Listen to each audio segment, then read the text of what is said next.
for your health. That is your personal responsibility. If you want to empower yourself and take control of your healthcare, go to empoweryourself.info. That's empoweryourself.info and take care of your healthcare. Uno, dos, tres, cuatro.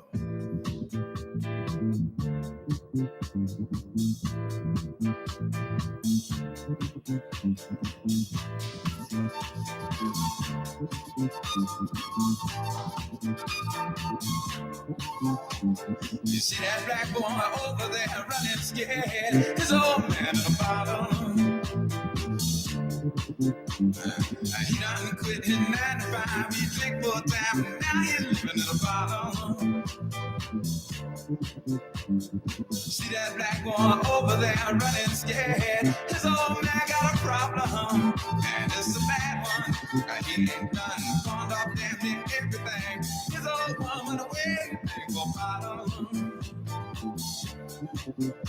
And don't you think it's a crime when time after time after time people in a bottle? Okay, welcome to the Reality Check with Charles Butler. We're here at Bridge State Talk Radio and YouTube. Just getting ready to kick it. You ready to take it up a notch? Hey, I'm looking up at the TV and I'm laughing because the Taliban is sitting there laughing their butts off at the president of Afghan, a guy named Gandhi, in his office.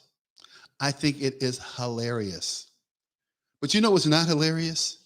Is that we spent $2 trillion on these savages. See, I'm just breaking it down, right? I'm not gonna hem and haw. I'm not gonna try to be polite or politically correct.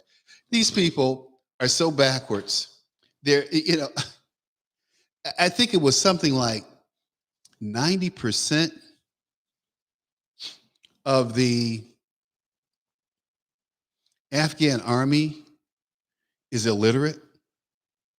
I didn't say that. I'm not making fun of them. I'm just telling the truth. And whenever you tell the truth, I mean, they try to, hem and haw and pass this thing off. Like Lindsey Graham is on TV right now. And, Lindsey is talking about, what's going on in Afghanistan. And he's trying to throw his 2 cents in and be relevant. And he's trying to tell Trump how he needs to win. Lindsey couldn't win his way out of a paper bag. And remember, Lindsey was against Trump until Trump invited him to play golf. And he's like, oh, this is nice. He's flying around, in Air Force One. And, this guy, for him to even think he could ever ascend to the presidency is just beyond me. But if Obama did it, people are saying, well, why shouldn't I? But Barack never managed a wet paper bag, So let's listen to like Ms. Blackburn. She's on this. We started getting briefings last week. The Afghan situation. I'm gonna tune her in, okay?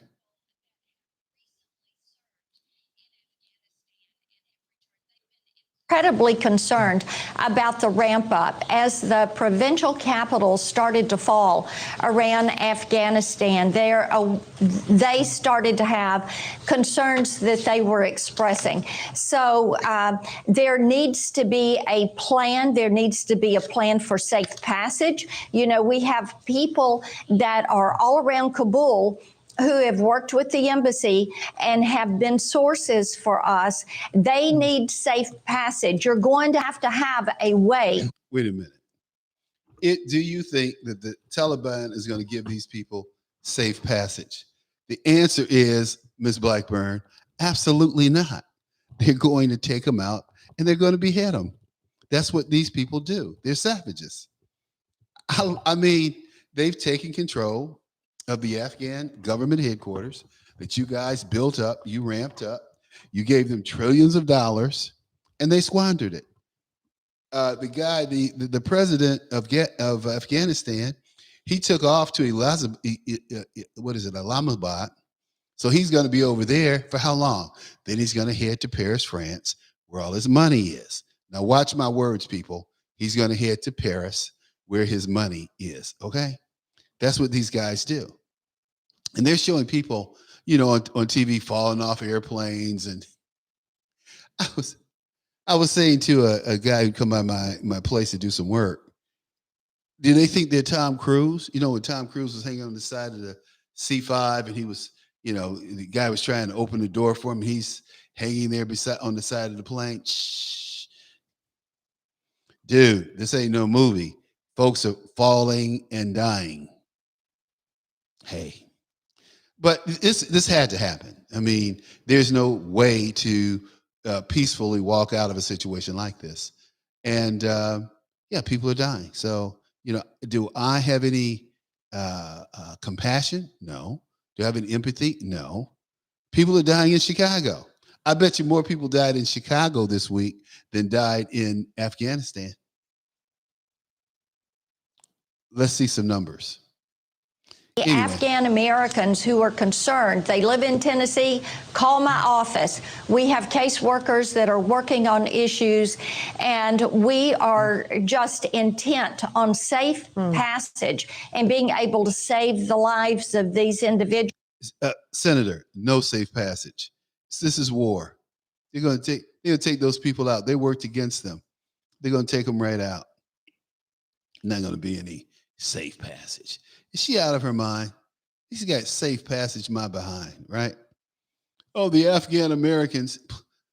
I am tired of America, these white folks, letting anybody and everybody in this country, but helping Black Americans get on their feet, have their opportunity to pursue the American dream.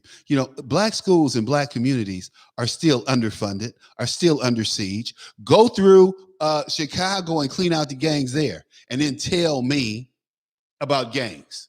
Go through Chicago, Detroit, LA, any of these. You clean out the gangs there, then you tell me about Islamabad. You tell me about Afghanistan. You tell me about the Ukraine. You won't do it. Why? Why won't you make these neighborhoods safe for your own citizens? Because you want to keep Black Americans down. Is it systematic? Is it institutional? Beyond my pay grade. All I know is you want to go fight the Taliban, you want to go fight ISIS, but you won't fight the Bloods and the Crips. You won't fight the Blacks. You won't suppress the Latin Kings. You won't stop MS-13 from beheading people. 2 little girls were beheaded in Brooklyn. What about that? Don't get me started on this stuff. It is so damn crazy what our so-called leadership does, and more importantly, what Black leadership does not do. They sit there like little chickens with their head cut off, little ostriches. Go put your head in the hole so I can cut off the head and shove a little dirt in on it and keep the body. That's what happened to ostriches. I don't know if you've ever seen ostriches slaughtered, but they will go and they will hide their head in a hole, right? They, dig a little hole, hide their head in, and the guy comes along with an axe, boop, chops the head off, right? And the ostrich will just run around in circles till it gets tired or runs out of blood or whatever and falls. Poop. Then you go and you prepare it. You feel prepared. Hey, I'm just saying, does this make any sense to you? What they're doing? Absolutely none. But Frank Venucio and I talked about this last Tuesday.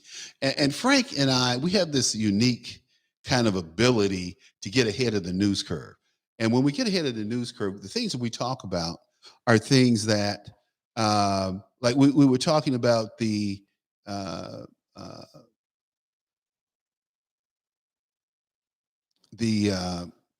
Afghanistan is a tribe. These people are about tribes. They're not about a nation state. Afghanistan means nothing to the people. You know, the Afghan American, Afghanistan means nothing to the people who live there. They belong to a tribe, and those tribes are controlled by regional tribal leaders and district leaders. That's how they're organized. They could give less than 2 shakes of a wet finger who's sitting in Kabul in that office. And you've seen the Taliban, they were talking perfect English. Yes, we're here. We've taken over the country. We have all of your equipment.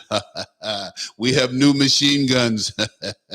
We have new tanks, thanks to America. How come nobody's talking about this? They just gave the Taliban all this equipment. Then they want our boys and girls to go in there and fight these wars. I could give less than 2 shakes of my finger about Afghanistan. They're backwards. They're warring. Oh, and this is the other story that people want to share to try to get our heartstrings going. Oh, the women. We need what's going to happen to the women. We need to protect the women. You see that look on my face? Hey, these guys know how to keep women in check. Hey, but seriously, it's their culture.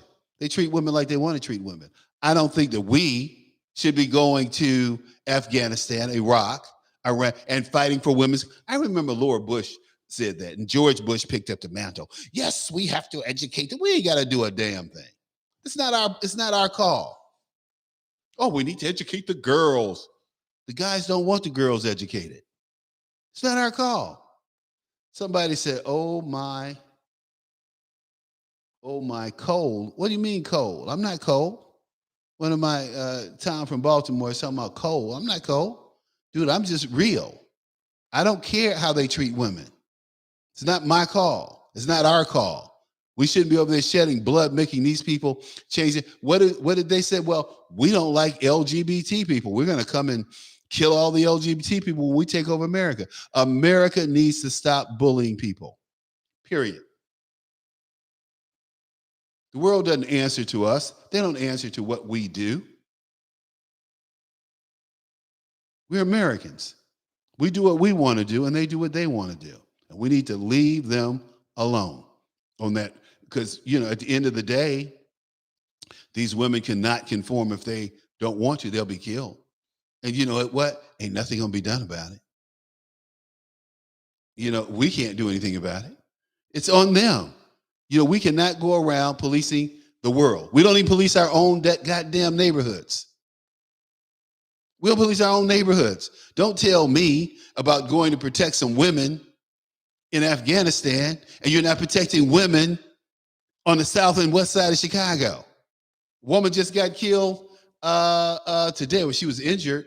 I was reading, bullet came through her bedroom wall. She's in critical condition. Tell me about that. Get the hell out of here talking about these women in Afghanistan. I mean, really? Really? We spent $2 trillion in Afghanistan. We got a $3 trillion budget that they're trying to run through for this year. $3 trillion. I know children who have matriculated from kindergarten through K in the Chicago public school system and never had a current Microsoft operating system in place. And it was one child to 30 computers. Well, now what if we just bought computers or laptops for all our children here in America? See, Trump put America first, and you people out there and your friends and your relatives who didn't understand that, I hope Hades has a warm spot for them. I put America first. I put Americans first. I don't really care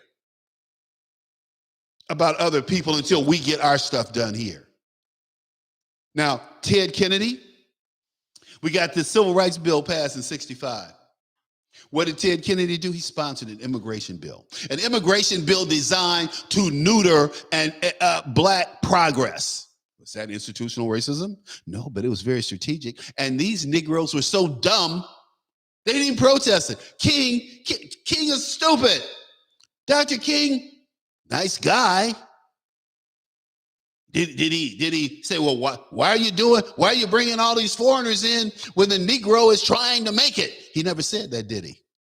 Do you don't think he knew about the immigration bill in 1965 and the damage that it did to blacks trying to enter mainstream America? You don't think he knew about that? With his dumb ass. And y'all went around, oh, Dr. King, Dr. King, Dr. King. I respect Dr. King, don't get me wrong. You know, he did what he had to do. He felt he needed to do. But let me say this, it didn't have the impact that he's giving credit for. He's not giving the impact that he didn't protest in 63 in Washington, didn't start the civil rights bill going through Congress. It's already going through Congress. Shit, Eisenhower asked for 2 bills that Johnson neutered and had to re-sign when he was president in 64 and 65.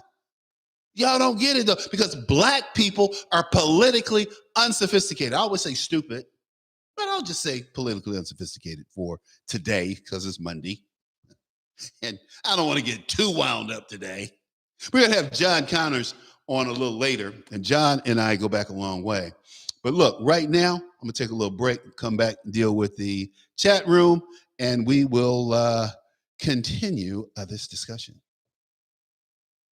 The radio show, The Reality Check with Charles Butler. At Asset Benefits, we provide our clients with the rates and benefits from over 20 top-rated life insurance companies. We make you informed decision makers about final expense, mortgage protection, and securing your family's financial stability with the loss of a loved one. Hey, don't wait. Pick up the phone and call 312-667-9111 for your free quote and evaluation. So don't leave your family in a financial crisis because of a failure to plan for financial needs. Please call us for a free analysis and quote at 312-667-9111. Thank you. Hello, this is Dan Perkins from America's Cannabis Conversation, and I'm here to talk to you about how you can take responsibility for your own health. CV Science products that can help you empower yourself against the COVID-19 virus are CV Acute and CV Defense. The Acute product is taken at an early onset of feelings of discomfort and works over 3 days to assist your immune system to fight off the virus. The second product is CV Defense, which is taken daily, and it helps to optimize the power of your immune system to fight off this virus. Recently on my program, I had an interview with Dr. Michael Lewis, who's been in public health for decades. I asked him about personal responsibility, and he said, You are responsible for your own health. Don't count on the government to provide you with a magic pill or a magic shot for your health. That is your personal responsibility. if you want to empower yourself and take control of your healthcare, go to empoweryourself.info. That's empoweryourself.info and take care of your healthcare. Hello, this is Dan Perkins, and I want to talk to you about CV Science's new product to give you a healthy immune system. The all-natural product is called CV Defense, and this supplement is designed to protect you against attack on your immune system. Take it every day. Keep your immune system and you healthy. Be proactive about protecting your immune system and protecting your body by using CV Defense. For more information, you can go to empoweryourself.info. That's empoweryourself.info.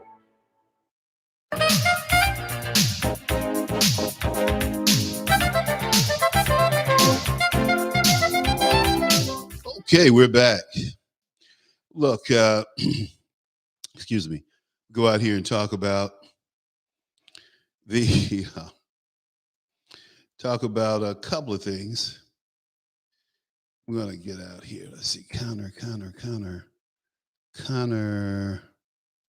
Down it. I just had Connor. John Connor. Ugh. Let's see here, John Connor. I'm looking for John's little his information. Gregory Wrightstone. We had Greg on last week. Let's see here. Oh. Okay. So let me play a little clip for you from a congresswoman who had a few choice things to say about President Biden. Well, he is the commander-in-chief of the Afghan armed forces. So what does that tell us? It tells us that the army is no longer with a leader. This is a crisis of untold proportions. And I would agree with Richard, this is an intelligence failure. We underestimated the Taliban and overestimated the resolve of the Afghan army. We spent $2 trillion in Afghanistan over 20 years, both in terms of training and equipping the armed forces, providing them with the planes that they needed, giving the country all kinds of resources for reconstruction. And we saw it happen over and over again where money was used for other purposes, that there was corruption in the government, there was corruption in those to which U.S. money was given. My big fear now is that we have 3.5 million young girls who've been educated now, that we've seen women, life expectancy increased by 10 years, that 27% of the parliament was made up of women. Women are going to have targets on their backs, and I have been saying for months now that we needed to address the women in Afghanistan.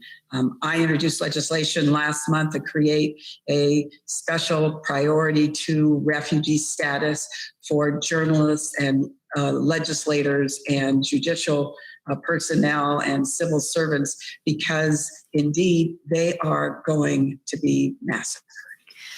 Congresswoman, I want to ask you, we know that the House Minority Leader Kevin McCarthy has requested a second briefing. I'm sure were on the call this morning with Mark Milley and Lloyd Austin and Antony Blinken as well. And apparently some in his caucus lamented that they weren't able to ask questions. What's your reaction to this request for a second briefing? And because you said this was a colossal failure, what questions and answers will you be demanding?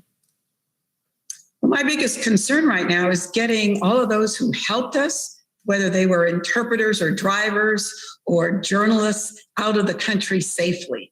And that should be our number one priority. My expectation is that the embassy has, in fact, been evacuated. But I will say that there were questions that were answered, that they weren't limited this morning. So I don't know what Minority Leader McCarthy is saying. He did ask one of the very first questions and it was answered. Whether or not we should have a second briefing today, I certainly would welcome one. This is such a fast changing set of circumstances, but we've got to focus now on saving lives. Wow. We have to focus on saving lives. Too late. Taliban's in there. It's over. Hate to tell you this, it's over. Hey, look, I got to call John Connor. I'm trying to figure out something here. Let's see, John Connor. I'm trying to figure out, where did AJ send that information? Let's see. Got to figure out where AJ sent that information. Okay. That's but and then I'm going to come back and talk a little bit about the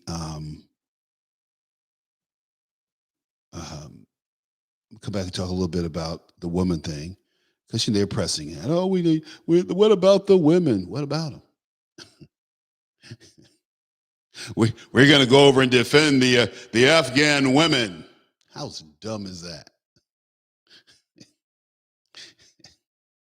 You're not going to defend American women, but you're going to go defend. Man, I tell you. Let's see here. If I can just find this guy's, let's see. If I can find this guy's number, I'll be good. But hey, it is what it is. They double booked me. I know where it is. Okay, they double booked me. Let me see if I can figure it out. Let's see here. AJ, it may have been under something else. It generally is.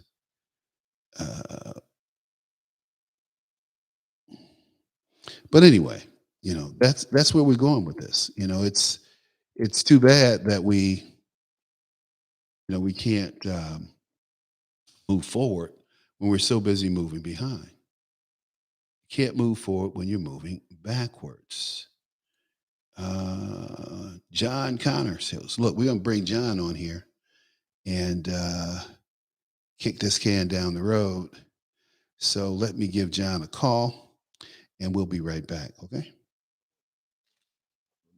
Cannabis conversation, and I'm here to talk to you about how you can take responsibility for your own health. CV Science products that can help you empower yourself against the COVID-19 virus are CV Acute and CV Defense. The Acute product is taken at an early onset of feelings of discomfort and works over 3 days to assist your immune system to fight off the virus. The second product is CV Defense, which is taken daily, and it helps to optimize the power of your immune system to fight off this virus. Recently on my program, I had an interview with Dr. Michael Lewis, who's been in public health for decades. I asked him about personal responsibility, and he said, You are responsible for your own health. Don't count on the government to provide you with a magic pill or a magic shot for your health. That is your personal responsibility. If you want to empower yourself and take control of your health care, go to empoweryourself.info. That's empoweryourself.info and take care of your health care. Hello, this is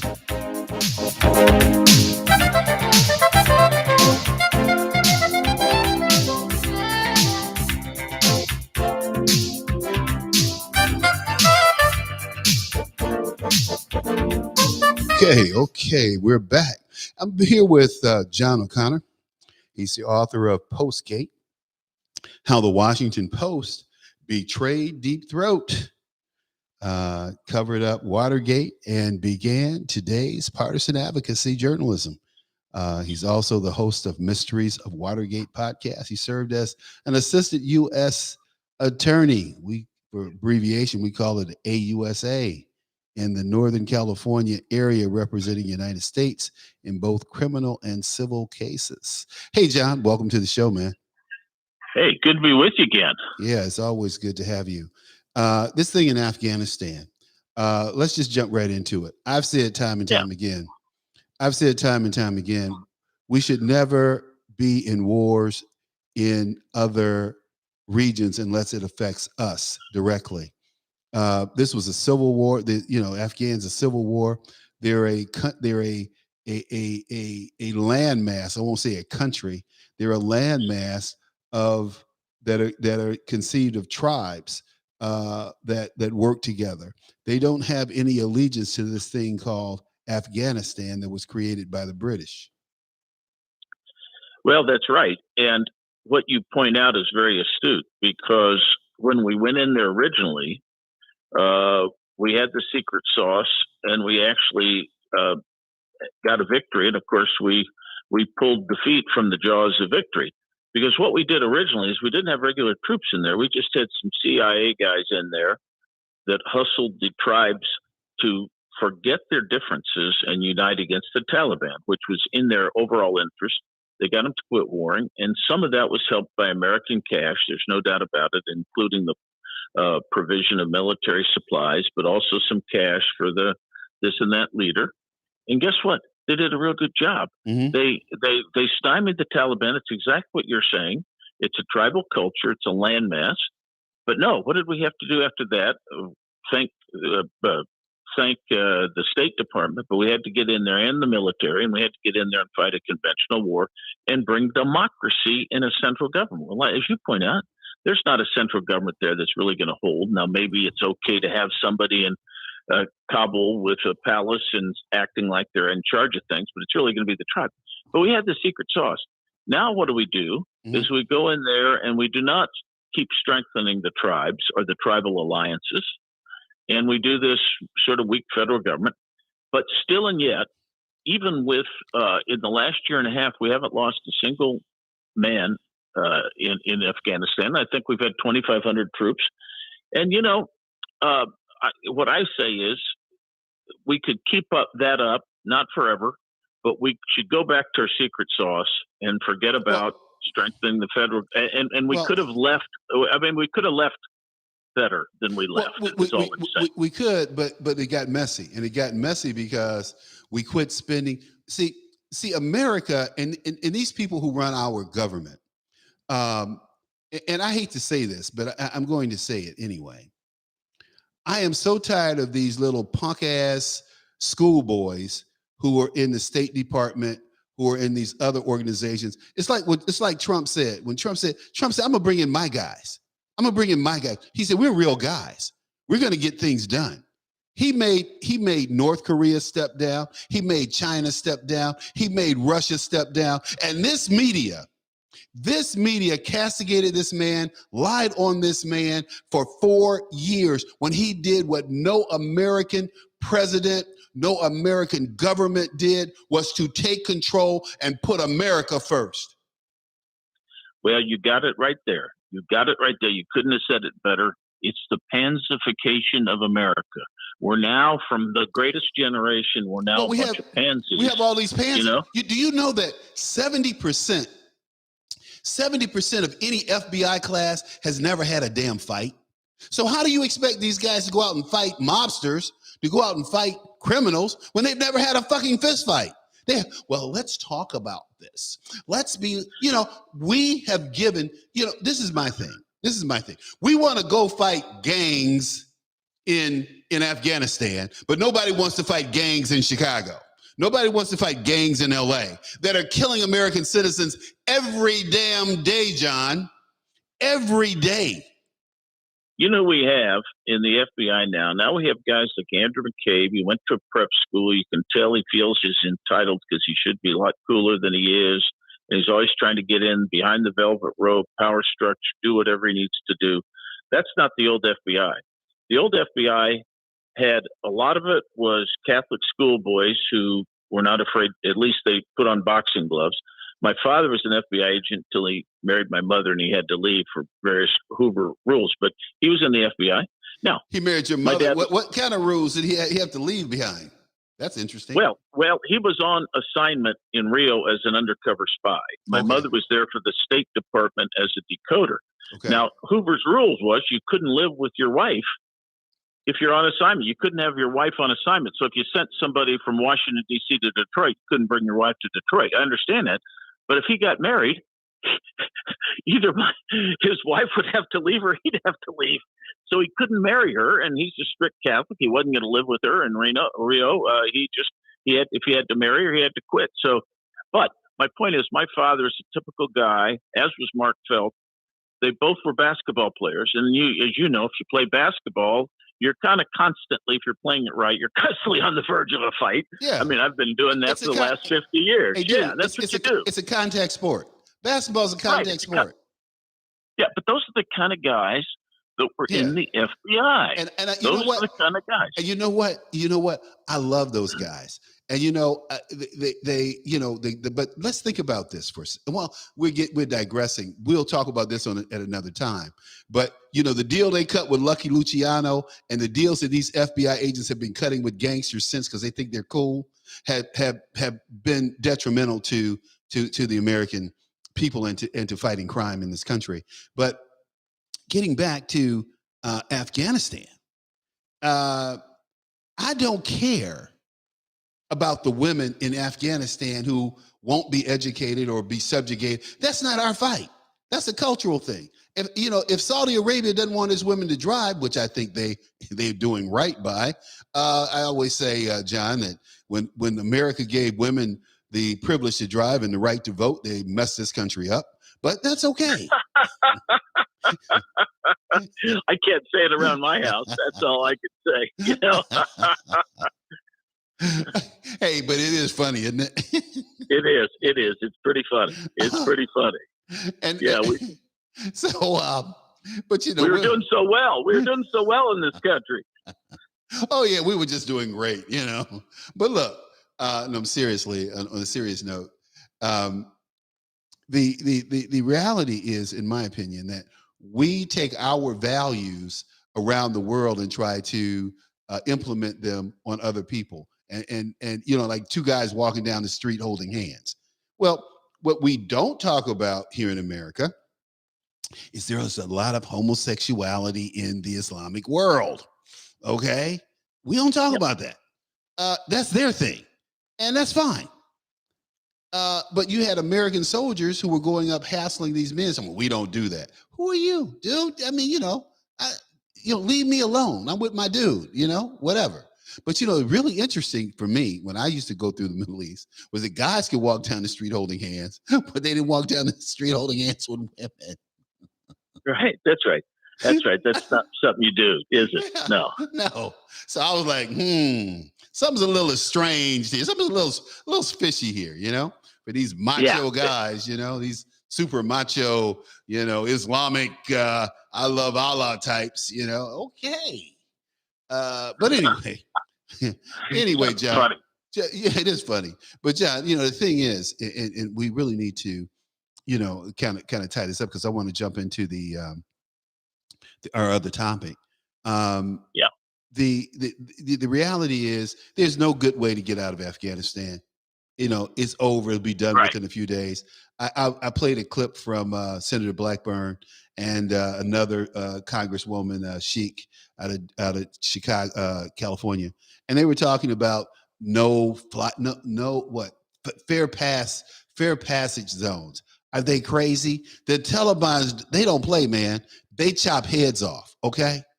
What did the American trained Afghans do? They walked up and handed brand new AK-47s over to the Taliban. So the Taliban, they're sitting in the presidential office saying, "We have your new AK-47s. We have your new tanks. We have your new missiles." It's something out of a spy movie or something, isn't it? Well, it's a joke, and of course, we released 5,000 prisoners. That might have been on Trump, but all these things just make no sense. And there's a way we could have gotten out better. That's all we can say. We had to get out. I agree with you, but there's a way to do it so that at least. And I would, like I say, I would go back and try to, recreate tribal alliances and then get the hell out. But they weren't doing that. I mean, and the other thing, they weren't doing it. No, they weren't doing it. John, the other thing is, why not burn the poppy crops? The poppies are the essence of the drug trade. The poppies leave Afghanistan. They go to Peru and Colombia and work its way up to. I mean, hey, wait a minute. So this guy gets $3,000 a year. This farmer gets $3,000 a year to grow this poppy. We couldn't get this farmer $3,000 a year. I mean, we spent $2 trillion over in Iraq, but we can't spend $2 trillion in Chicago in America on infrastructure. I'm not talking about this fake infrastructure. I know kids who matriculated from K-12 and out and never had a current Microsoft operating system. They were operating on systems like the Microsoft 2000. They couldn't run news. And plus you had one computer per child. So we want to spend all this money in foreign policy. And then you hear people like, and I hate to say this because she's my girl, Condoleezza Rice. Oh, that's just a blip. Our foreign aid is give us that foreign aid. And that's what Trump was doing. That's why they had to take him out. And I hope, and I swear to God, I hope he comes back for 2024. Because what this man accomplished in 4 short years, no president has ever accomplished. And the other thing, I was looking at talking about he's been impeached twice. These historians are already lying and going down this path that this is bad. Who cares if he was impeached twice? Nancy Pelosi needs to go down in history as a traitor to this country. But that's another topic. Well, one of the things you talk about impeachment, you can say, oh, that looks bad for Trump. And this is what these folks were doing. They're trying to smear him and scar him for life. But the fact is that we look like a silly country. The fact that he was impeached twice really just shows that we are not a serious country. Right. We look silly. Oh, yeah. If you got to watch out when you shoot a bullet at somebody. When I file a lawsuit, I look silly if I bring a stupid charge, and nobody respects lawyers who bring frivolous charges, and nobody should respect the legislative body that brings frivolous charges. We're a silly country. It's one thing to say you disagree with the policy or an action of the chief executive. That's normal. That's part of free speech. It's part of a good country. But impeach him. Come on now. Well, Let's stop. you know what really pisses me off though? They'll say things like this. Well, when Barack Obama came into office, Mitch McConnell said that he was going to do everything in his power. That's what we do. They try to act like this is he's not McConnell wasn't put there to go along with Barack Obama's policy. Nancy Pelosi and Harry Reid, who ran the Senate, Nancy Pelosi was speaker, they called a press conference. They looked right into the camera and they said, we don't work for President Obama. We will work with President Obama. Nancy Pelosi doing all the talking. We will work with President Obama, but we don't work for him. I was like, damn, this dude got a whole road. He got a hard road to hoe when these people called a press conference and said, we don't work for Obama. I didn't say that. I didn't do that. It's history now. So Right. Absolutely. And so they said the same. Yeah, I mean, well, we're going to work. I mean, they try to act like, well, the country's not together. The country's never been together. This is America.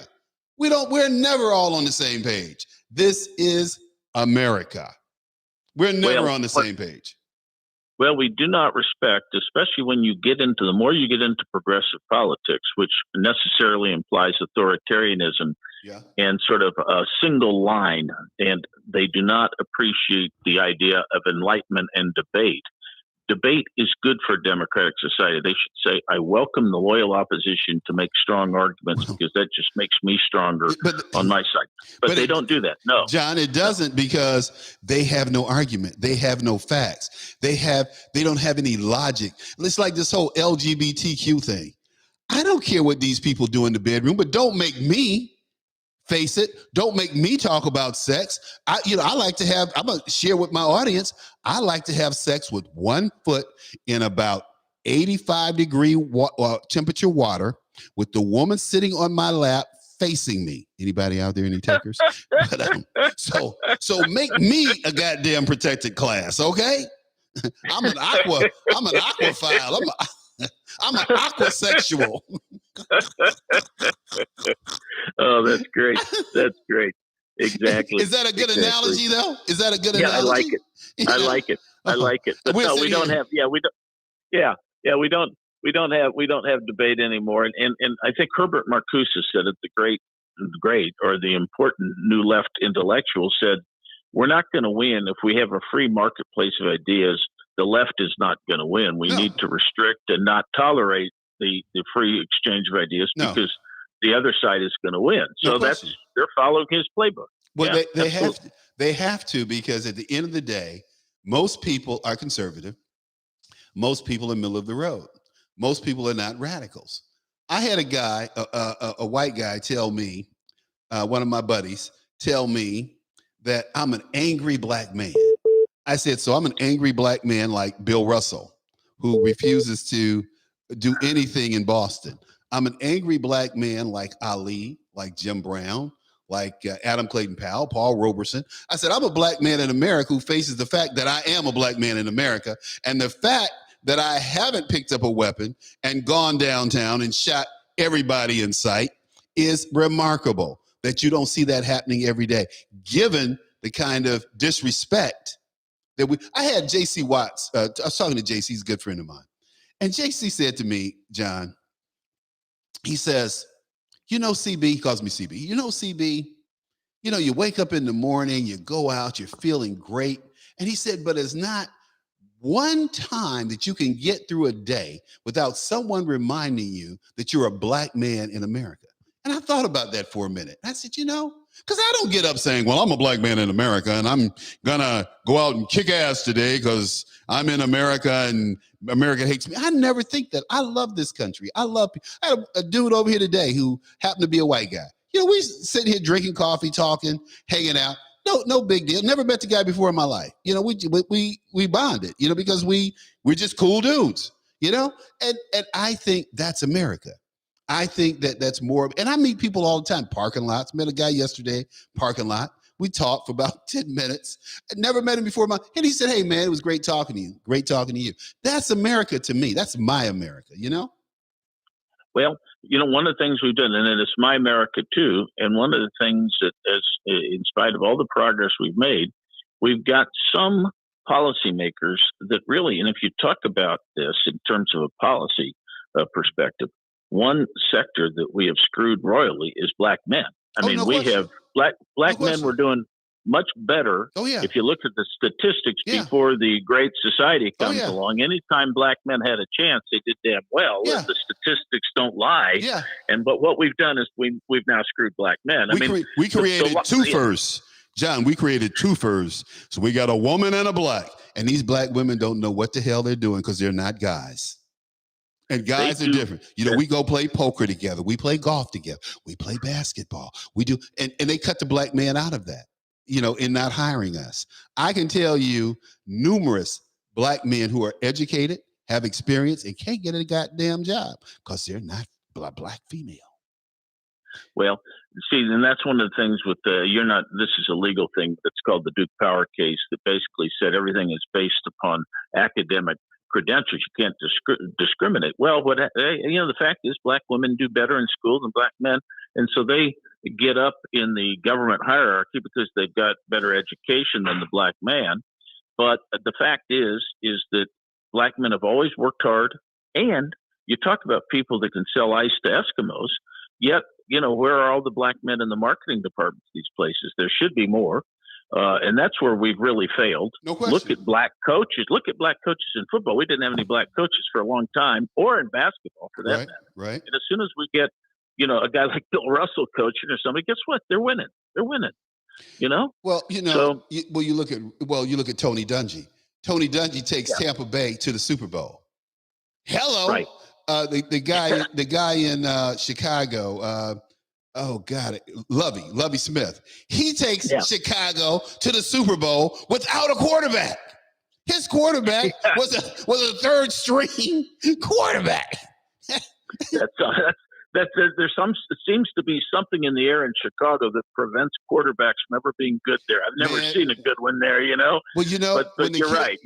When they drafted that kid out of Ohio to Chicago, I said, shit, he's toast. He's toast. Yeah. Yeah, you feel sorry for him, whatever his name is. I forget his name. Me too. Trubisky or whatever his name is. Trubisky got dogged. I mean, Trubisky's a good quarterback. He got dogged in Chicago because Chicago refuses to spend money to make a real team, and that's the bottom line. In fact, that's why Barry Sanders quit. Detroit refused to pay his linemen. He said, "I'm out of here. You're not serious about winning. Shit, I'm out of here before I get killed." Yeah, then he's getting beat up. That's right. Yeah. Well, that's when I was growing up. I watched the Bears on TV all the time, and it was the same thing. They didn't. John, where you from? Hallis wouldn't pay enough. Indianapolis. Yeah. So they didn't have a team then. They didn't have a team. We didn't have a team. That's right. And Cincinnati didn't either. So Chicago was our nearest team. Yeah. And that's where everybody. So I'm a Notre Dame. I went to Notre Dame. So I'm a Notre Dame fan and a Bears fan. Dave Durson was one of my best friends. Oh, no kidding. What a great guy he was. He was a fantastic man. And let me tell you what really happened. Dave died with $1,300 in the bank. This guy went from being a multimillionaire. He lost a big lawsuit. He won a big lawsuit, $30 million. And then the company just declared bankruptcy, so they didn't have to pay him. Well, that was really rough because he was a great guy. Yep. It's everything you'd expect in a football player. And a man. And nobody's looking out after his physical well-being. And of course, he has that terrible CTE and all that stuff. But John, he did not have CPE. John, he did not have CPE. No. Oh, I thought he had $1,300 in the bank. Okay. He had $1,300 in the bank. He was getting married in 2 weeks. And I did not know that. And his business had basically been taken away from him. They stole his business from him. These guys came in, stole his business from him, and he was just depressed about that. Here's a guy, Notre Dame MBA, he graduated from Notre Dame on time, Super Bowl hero. Notre Dame NBA had one of the highest contracts for a DB in the history of the NFL. Just a financial great guy. Got, a McDonald's screwed him. I'm not going to go into that because somebody may come in here and shoot my black ass going into that. But I'm telling you. I did not know that. Yeah, I did not know that. Yeah. One of my friends was the guy who was the director and writer on the movie that had Dorson in it, called Concussion. And so he didn't talk to he didn't talk to me. He didn't talk to me. He might have had it wrong. Oh, he definitely had it wrong. It's like Junior Seau. Junior Seau didn't have he may have had some CP because he played football. But the bottom line is Junior lost all his money, dude. He lost all his money. Yeah. His wife left him. He lost all his money. Yeah. Every one of these guys who committed suicide and said, I'm a CP, they all lost their money. I didn't realize that. Yeah. I didn't realize that. Yeah. Junior Seau, he got taken by his attorney. I remember when he put Seau, he had a restaurant in Mission Valley called Seau. I used to live in San Diego. So I met with Junior, and Junior said, hey, talk to my to my agent. So I talked to his agent, found out that Junior put all the money up, but his agent owned 50% of the damn restaurant. And I'm going, dude, you can't do this. I'm talking to his agent, right? His agent told me to mind my own fucking business and never returned a phone call to me. 2 years later, agent gets indicted and charged and goes to jail for stealing from Junior. Well, same thing happened to Kareem. He had an agent that was getting into these phony deals where he would get 20% of every, from the investment people. He would invest Kareem's money and then he'd get 20% back as his fee, supposedly. Well, he puts Kareem into all kinds of phony deals, and he financed that hotel right on the beach in Newport Beach, which had failed before and then failed again, and all that stuff that he just lost and lost and lost, but mainly because the agent was acting in conflict. And the real problem is that a lot of these guys get steered into these phony guys that are out there hustling around, and and it's just too bad. If they had better advisors and people on the up and up, none of this stuff would happen. But you see it happening. One of the things that I thought was really good there was some ownership here from Wisconsin out here for the Golden State Warriors. I was friends with these guys. Jim Fitzgerald and Dan Finan. They're Irish guys from the Midwest. Fitzgerald's a Notre Dame guy. And one of the things he did with all his players is he tried to get them good financial advisors, guys that were honest. He should have called me. He should have called me. I would have hooked him up. No, I'm serious. Yeah, well, they did a good job. But they did a good job getting these guys pretty good investment advisors. If they, now some of them didn't take the recommendations, but those who did fine. Right. Hey, John, look, I got to sign off. I got to sign off of Red State. Hey, my folks at Red State, you guys have a good one. We'll be back tomorrow with Frank Venucio, as usual, and we're going to be talking about Afghanistan. We're going to be talking about the Second Amendment. So tune in tomorrow, guys. I'm going to hit you with something here. Okay. So we're done with Red State. Red State's okay. gone. Okay. Fun. Okay. Yeah. Fun. Good chatting with you, man. No. Hold on. I got you. I'm still on. We're still on. We're on YouTube. Oh, okay. Yeah, we're on YouTube and Facebook. Great. So, okay, great. So we're still trucking right along here. Okay, great. Fantastic. I'm getting ready to take my game and create a whole new platform and TV show here online. So it's going to be good.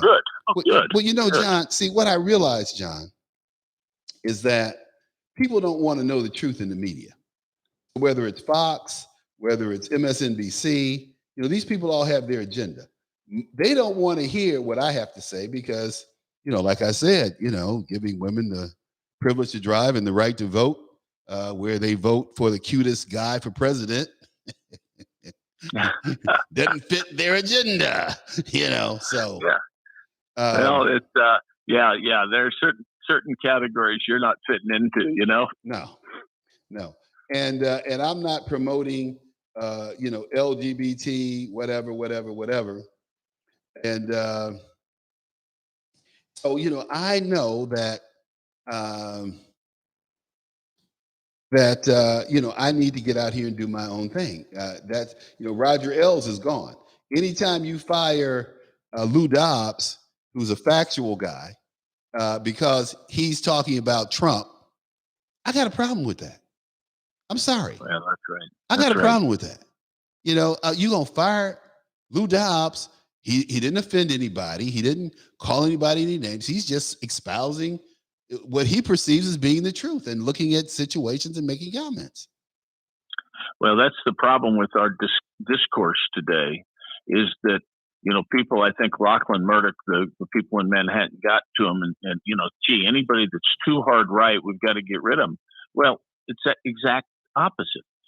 You know, people like John Stuart Mill, classic guy on speech, and said that basically you want the loyal opposition. Even if you're a liberal or progressive guy, you should want Lou Dobbs there, because you can then show everybody how you're right. You ought to have debate. If you think you're right, then what's the matter? Why are you afraid of Lou Dobbs? They can't Put win, dude. They can't win.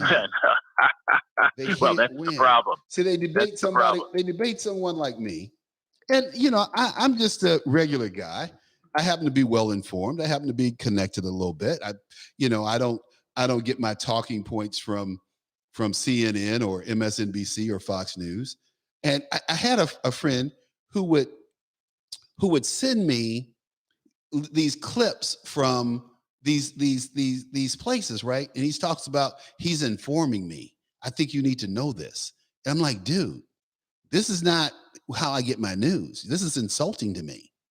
He didn't get it until, you know, we really just had to have it out that it's an insult for you to send me this garbage and tell me that you're informing me. It's an insult. Well, that's right. It's just the opposite is what's happening. What's happening is that they're not informing you at all. They're disinforming you. They're misinforming you, and they think that's their job. Their job is to say, don't believe your own lying eyes in your own ears. Here's what the truth is. Here it is. And if you don't believe it, then we're going to make sure we make fun of all the people who believe like you do. And of course, what happens is people get cowed. There are an awful lot of people. That's why the polls did not show Trump's strength, because people were afraid to say they like Trump. You can't go to a nice conversation. You don't want to say, I like Trump. It's like saying, you know, you've got a loathsome disease or something. You know, you can't say it. Well, I know this. If you put a Trump sticker on your car, or people will key your car. I never thought about keying anybody's car. I never thought about doing anything like that. But I tell you, these liberals, that's why I am very hard on liberals. I can tell you that I don't like them. I think they're racist. I think they're paternal. I've never liked Democrats for that reason.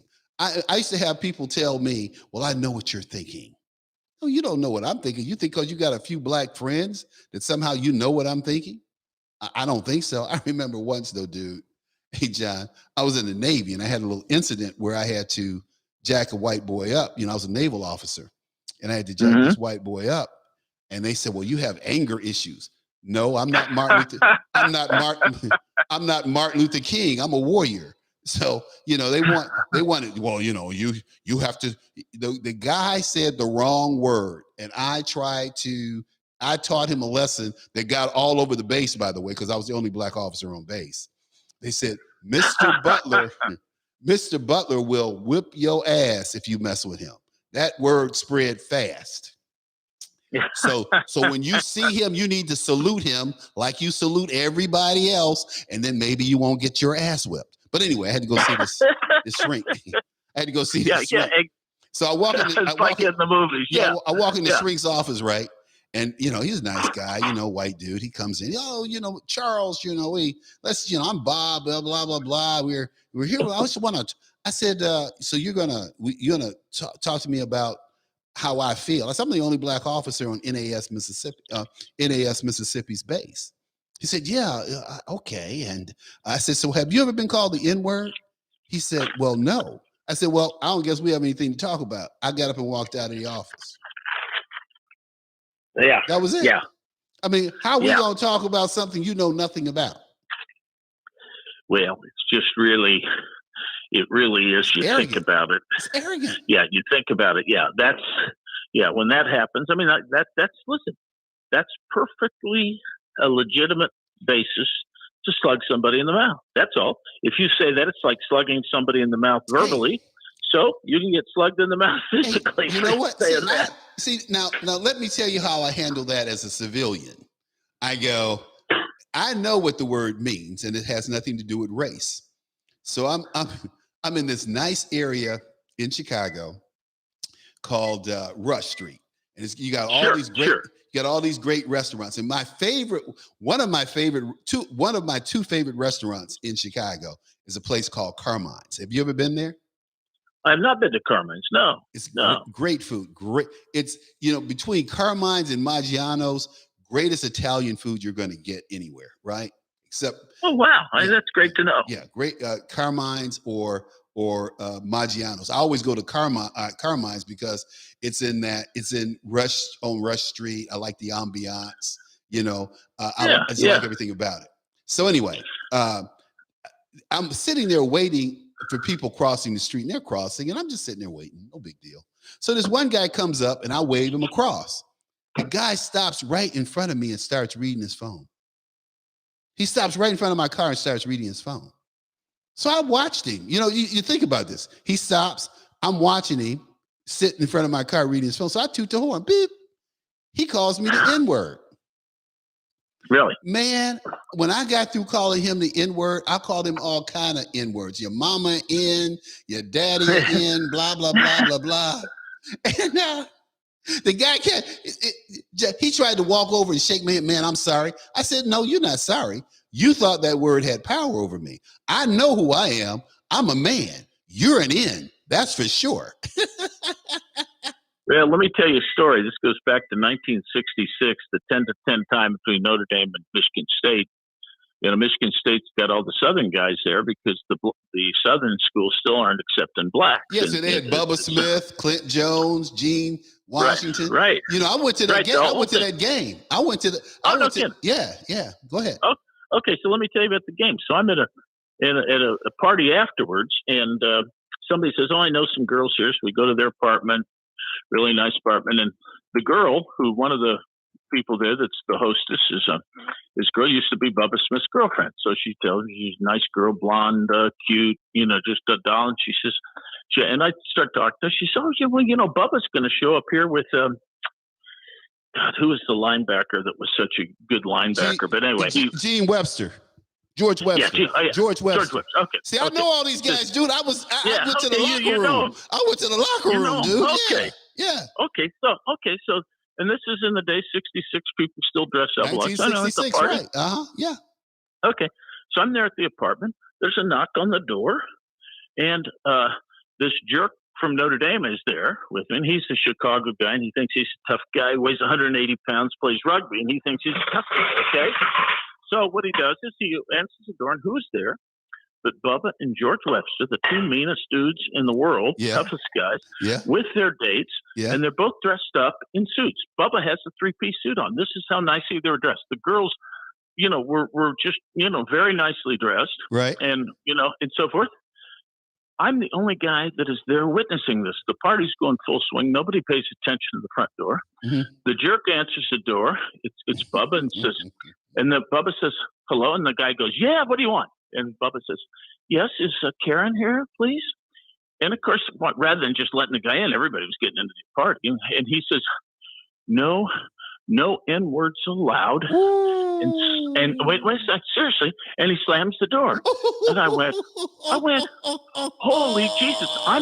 No, Josh, I swear to God, I'm the only guy witnessing this. The guy that slams the door doesn't think anything about it. He turns on his heels and walks away. Uh-huh. Now there's a knock on the door. Uh-oh. Well, I'm not answering that door. Okay, I'm the only guy that knows. I know some. So I said, "Hey, Karen," I went and got Karen. Hey, Karen. There's a knock on the door. So I stood out of the way. Karen answers the door. "Oh, Papa, oh my God, Papa." She hugs him and everything. They come in and everybody goes. And then to the credit for the whole crowd, everybody comes up and they grab around George and Bubba and their dates, and everybody's congratulating and everything. And it's just fun. And he goes on. He doesn't say one word about what happened. No one. He didn't go try to find the guy. I mean, if I were in his shape, I would have gone and found that guy and sort of maybe had a little talk with him. Hey man, he had Karen. He didn't give a shit about that guy. But anyway, Karen, he had Karen. He had a lot of other girls there too. But he had a date, and all these girls are around him, and and they're doing whatever. But I thought that was one of the greatest displays of dignity I've ever seen, and it was more restraint than I would have had. I'll tell you that. Well, see, this is the thing. This is the thing, John. It doesn't, for me, it doesn't. I mean, it doesn't bother me. I mean, because I know who I am. But today, when I used to look in the dictionary as a boy, I grew up in Pontiac, Michigan, one of the most racist cities in the country at the time. Sure. And it was so racist that it was on the cover of Time magazine in September of 1970 for the women. I'm sure you remember this, but you don't remember all the details.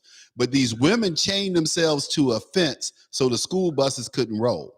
That happened in Pontiac, Michigan in September of 1970. Well, I did not remember that. I was right down the road. I was in Ann Arbor at the time, going to school, but I didn't know that. No. Well, when did you go to Ann? I was there from 71 to 75. Well, I overlapped with you. I was there from 68 to 72. Okay. Got out in 72, but in law school, yeah. See, man, I joined NROTC, and you know how raucous that campus was.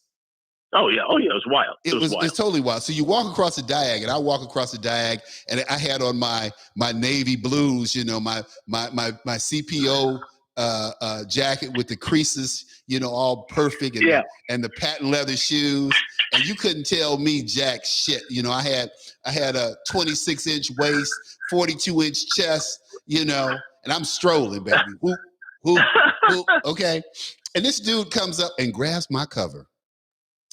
Now, you know what they told us in ROTC. Don't engage these people. Don't fight these people. They used to spit on the guys and call them baby killers. And I'm like, that's cool. I said, I'm going to kill some babies. I'm dropping bombs like some bitch if I ever get a chance, okay? So this dude comes up, grabs my cover, and takes off running. I ran that boy down. And when I got wasn't a good idea. I got through. It wasn't a good idea for him. When I got, because I had been a football player at Michigan. When I got through beating him, my hands, and one of the reasons I don't like to fight is because, as you well know, when you hit somebody, it hurts. And then you get cuts and scratches and, nicks. And, you got to go. You don't want to. Yeah, you break your bones in your hands, and they don't heal right. Well, you got to go and disinfect all of this. You got these scratches and these cuts to deal with from punching some guy in the mouth or whatever, right? Nobody ever talks about this stuff, but it's true, right? Yeah. So I beat the crap out of this dude. The rest of the time I was at University of Michigan, which is till 75, we never had anybody get spit on or their covers or touched again.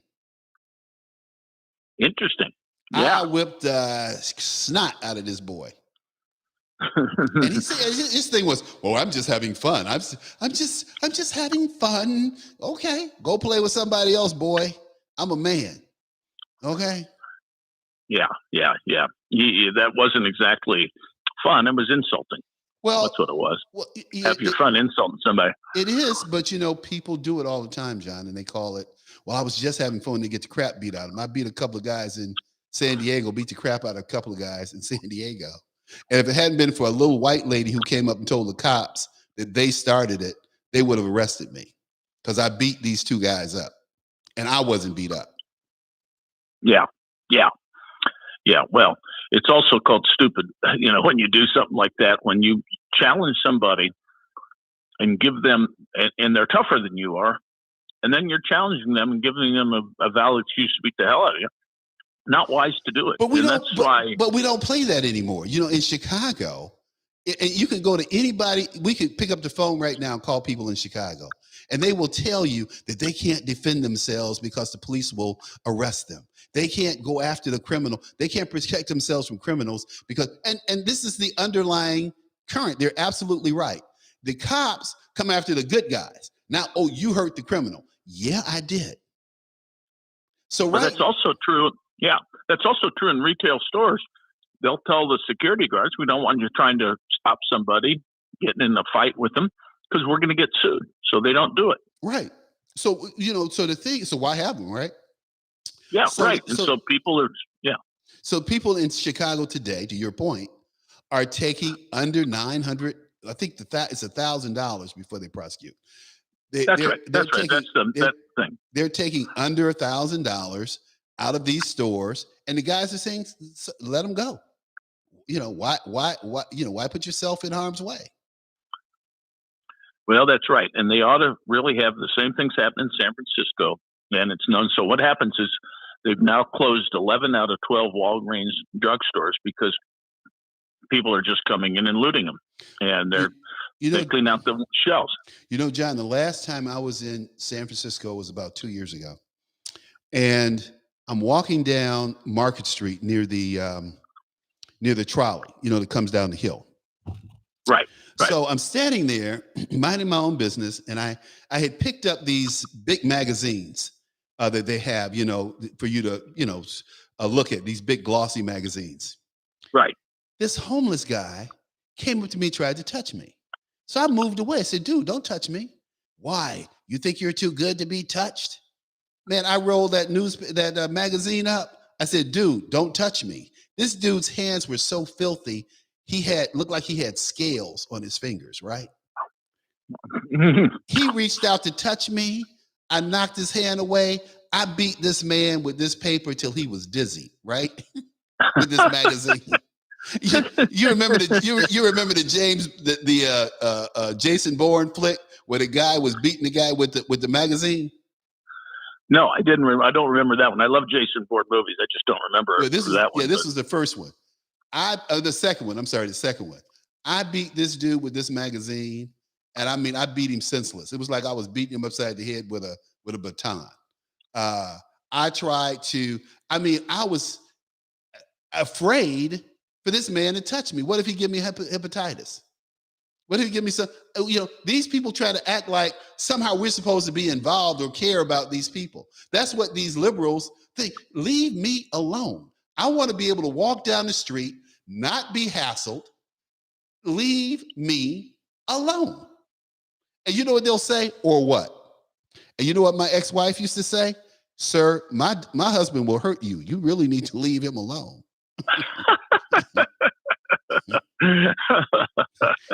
Oh, gee. But John, it's always fun. It's always fun. But I'm looking at this one Senator Blackburn. She was talking about we need safe passage for people who work with those people who work with Americans. They're dead. They're dead. They're dead. Excuse me, Mr. Taliban.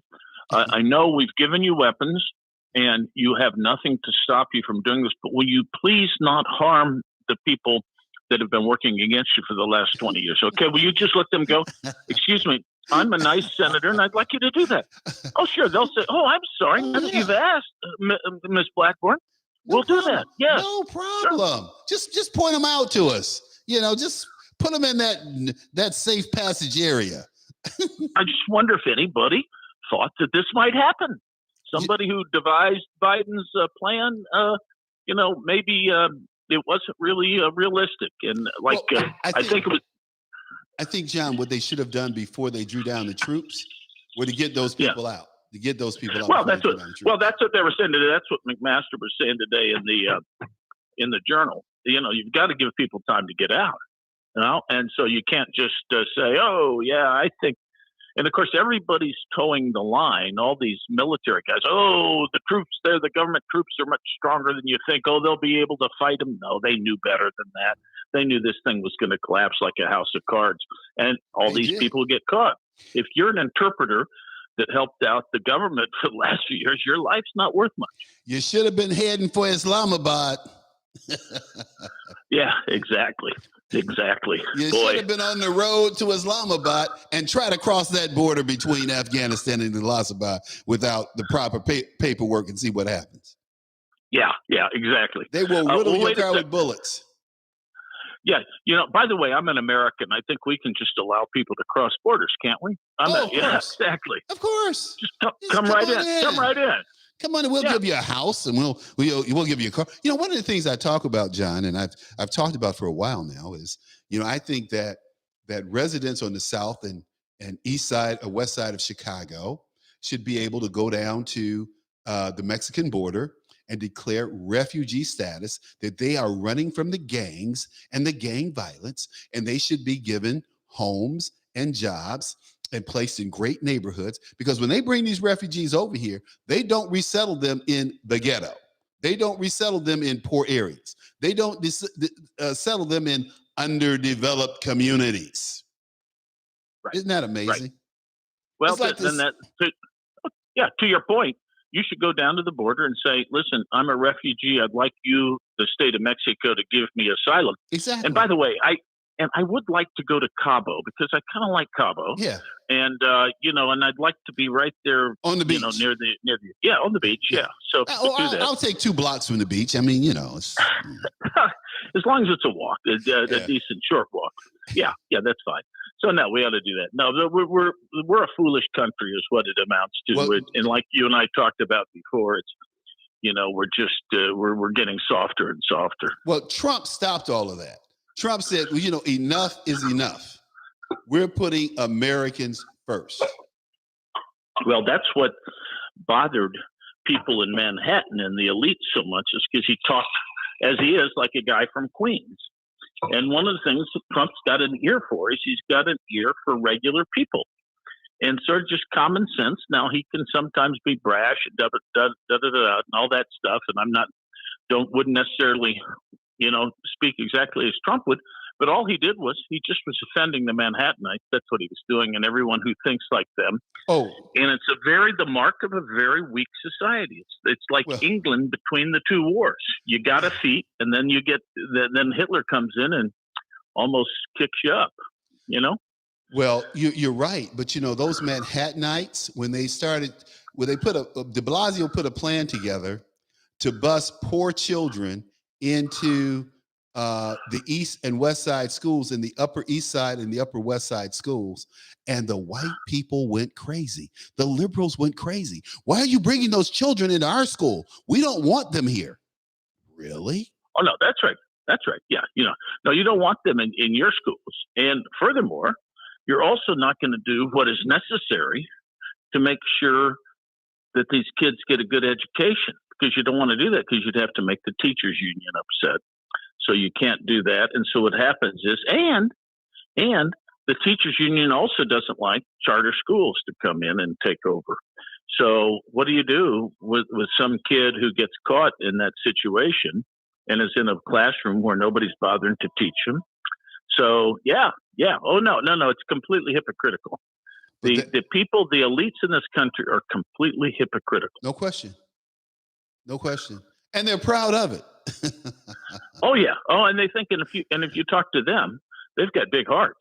Oh, they're completely bleeding hearts. They're just very, very concerned about poor people. Well, come on. A man named Steinberg wrote a paper, and it's called The Liberal Retreat from the Civil Rights Movement. You can Google it. It's called The Liberal Retreat from the Civil Rights Movement. And it's a great piece. It's about 25 pages long. But it says everything that I've ever said about liberals and their duplicity and their they don't want people to compete with their children. So that's why you have these poor schools, because their children don't need the competition. They don't work as hard as a kid from the ghetto. A kid from the ghetto gets a break, and hey, it's like, man, I'm not letting this go. I'm not going back to the ghetto, dude. I'm going to work. If it takes me 24/7 to get it done, that's what I'm going to do. And, that's what I see. Go ahead. Yeah, no, they say, no, the parents don't see, they don't want competition from the ghetto, and they don't see it now. So yeah, I agree with you. Hey, well, look, my friend, we run about 20 minutes over. I really appreciate you spending this time with me and talking about these issues. And, they just keep talking about Afghanistan like that's the only thing going on in the world. You go to BBC or you go to The Guardian, you realize, oh, shoot, there are other things going on in the world. Oh, my God. Oh, my God. I mean, really? Well, there are a lot of places around the world where we ought to be thinking about what China's doing also. Not in China and not talking about trade, but just they're while we're sitting there, they're taking over a lot of the world, and we ought to think about what we really need strategically, because we're going to find ourselves encircled soon. Mm-hmm. And Well, and who knows what's going to happen. What Barack Obama said. See, this is why I fault Trump in his and I really get angry with Trump about this. He wanted to make fun and talk about Sleepy Joe, and that may have been fine to talk about Hillary and make fun of Hillary. She didn't have a real track record. Joe Biden had 50 years. William Gates said, "I stand by my comment that Joe Biden hasn't been right about a domestic or a foreign policy issue in the last 47 years." He said, "I stand by that." That's right. That's right. No, he has. He just is not a bright guy, and he doesn't have a lot of sense. And he comes across as being so sincere. He was so sincere that he married his campaign manager's wife. Yes, I know. Isn't that right? Isn't that right? Nobody pays attention to that one. He was so sincere. He just stole his campaign manager's wife. Oh my God! It's like I'm just so in love with her. I mean, how do you steal your campaign manager's wife? And more importantly, why would she go with a guy like Biden? I don't know. Well, he had the power. He had the power that's attractive to a lot of women. And one of the things about Biden, he's always was a smiley guy and a happy guy and all this and that. Well, he doesn't even have that going anymore. He doesn't have the energy he had before, and he was never a smart man. So the combination of the two is really pretty bad. And we're now getting led by a guy who just doesn't have his fastball anymore and does not have a lot of gray matter in there to begin with. Hey, now check this out. This weekend, 55 people were shot in Chicago and 6 were killed. Now, they're not going to count these 55, the people who die after this weekend. They're not going to count them in this count, right? A little girl, right. Cute little girl, 7 years old, got killed. 70-year-old woman killed. 99% of the people killed in Chicago in these shootings are what? Black. Killed by whom? Blacks. Not white police officers, not black police officers, not Latino police officers, not white people, not the Ku Klux Klan, not white supremacists, not neo-Nazis, but by black men in the community who are thugs and criminals and what I call urban terrorists. Well, and people are afraid to say that. If you say that, it's like you're saying that. You can say it. It's very hard even for a white person to say it, because then people say, "Oh, you're a white supremacist." So you keep talking about these black people. Oh no, you're a white supremacist. Oh, you're a racist. You're a racist. Yeah. Yeah, exactly. I hear all these people on TV talking, "Oh, well, racism, and you're a racist, and Trump's a racist." And I go, wait a minute. Where are the black people on your TV station? Hello. Where the all these white people talking about racism, no black people talking about race. How do you know about racism? How have you ever stepped in an elevator and had somebody clutch their purse? No. Have you ever been standing in an elevator and have a woman get ready to step in and she see your black ass and say, "Oh no, I'm not getting in there with him"? Yeah. Well, it's a wild world. Anyway, keep it up, buddy. Keep talking. You're doing the job out there. Well, we'll see. Like I said, we're gonna launch a new platform, and it's gonna be fun. It's gonna be fun. But I'm gonna say the kind of things that I want to say, do what I want to do, and just keep it going. Thank you, my friend. Thank you for being with me. Okay, good talking to you. You too, all right, John. Take care of yourself. Let's do it again. You too. See you. All right, bye. Hey, folks. So there we go. I'm getting. It was John. It was big fun. Thank you, man. So. Oh yeah. We were there.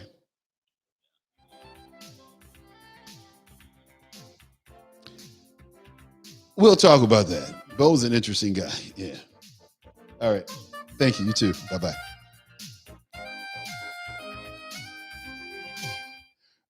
Okay, folks, we can ready to say goodbye and kill the show. I see Tom was blowing it up out there.